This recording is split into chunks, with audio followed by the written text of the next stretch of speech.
Hey guys, so I have one more thing to talk to you about today, and that's because I received some affirmative but upsetting news today from a fellow Devacurl victim who she was going to a naturopath doctor and she was still suffering some pretty bad symptoms after discontinuing the Devacurl products. Her hair was still falling out, just like a lot of ours is still falling out.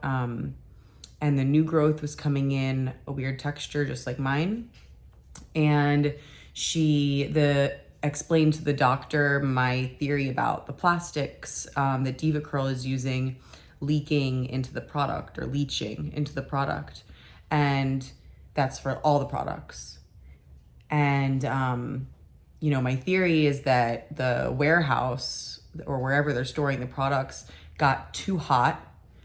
Plastics are safe as long as they don't get hot generally, but when they get really hot, they can leach. So that's what I think happened is, I don't know if they changed their plastics to something cheaper and that leached into the product, or if the plastics they were already using got hot and that caused them to become like flimsy and warped and leach into their batches of product. But there's definitely a heat component and a plastic component. So yes, beauty products can be harmful and they can have potentially dangerous chemicals in them, and the FDA is pretty chill about it. But what's coming from these plastics is beyond anything that could possibly be approved to be part of a beauty product. They're serious carcinogenic chemicals, and this has never been a joke. It's never been about hair to me. It's always been about health, because what's the point in even shaving your head if your new hair is going to grow in all messed up too, because these products are sitting inside our bodies still and affecting the way our hair grows out of our head. So she had a test done that tests for toxins that are not from metals, that are other kinds of toxins. Most are heavy metals tests that you'll find out there.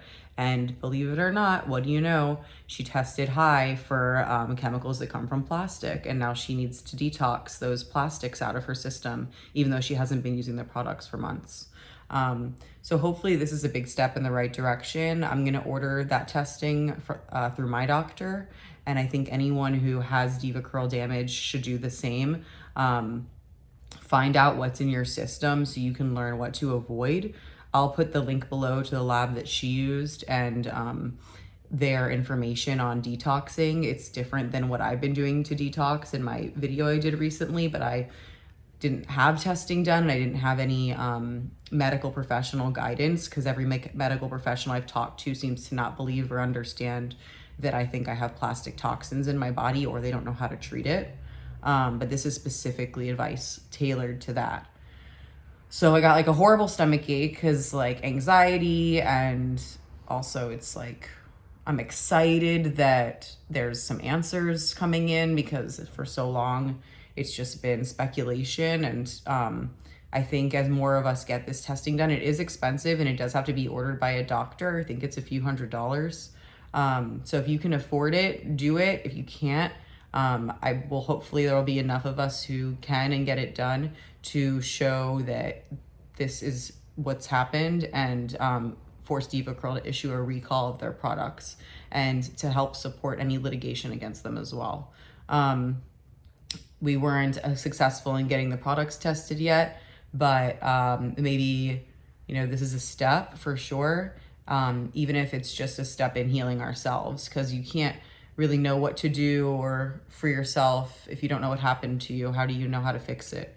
So I wanted to talk to you guys about this because I've been telling you it's the plastics for a very long time, but I think it's kind of hard to wrap your head around for a lot of people.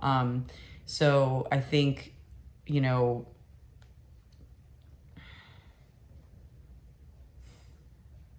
it's very scary.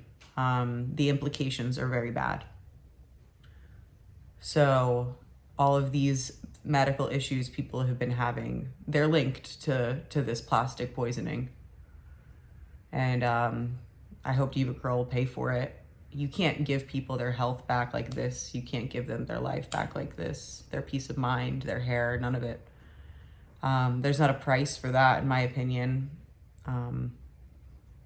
this whole situation has cost me so much. So much. Physically, mentally, financially, emotionally. And, but maybe it's a little closer to being over. Issue a recall. Make it stop. Take responsibility for what happened. Own your mistake. Explain what happened. Say you're reformulating and you're using better practices, and try to rescue your brand. That's what I would say to them if I could look them in the eye and tell them what to do.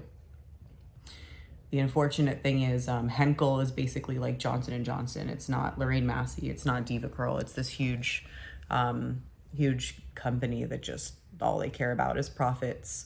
But if they think that this, what they should have done was they should have admitted their mistake in the beginning, came up with some reason they were issuing a recall, just bit the bullet and done the recall, even though it would cost them a lot of money, but got those products off the shelf before it got this big. That's what they should have done. Now it's been almost a year of us talking about this online, and these conversations aren't going away. This will be connected to them for the rest of the history of the brand. This will be, yeah, they might as well just go ahead and drop Devacurl and create a new curly brand of their own and try to disconnect it from Devacurl completely, because Devacurl has been soiled for everyone. But maybe if they do a recall now, the people who don't even know this is going on yet, or have never used Devacurl before and don't know this is going on, or haven't been personally victimized by the products yet, maybe then they will keep using it, and maybe there's enough of those people to save the brand. I don't know. I just want the products off the shelf. I want them out of people's homes. I want them out of their hands. I want them out of their hair. And I want all of this to come to an end, because it's been going on for far too long, and the FDA needs to step in and do something if Devacurl's not going to, because that's their job. They need to take care of us. I think we pay a pretty good deal of taxes, at least I do, to help support agencies like that. And I don't know how no one's looked into this yet. Maybe there's an ongoing investigation I'm not aware of, but I would appreciate if there would be one now, if there isn't. We shouldn't have to do all this footwork ourselves. We shouldn't. So as for my hair, it's growing and it looks like it's brown again. It's still not growing in as fast or as thick in these areas that are those hormonally connected areas of the head. So we'll see. My eyebrows have gotten thicker. That's nice. My eyes seem to have gotten darker.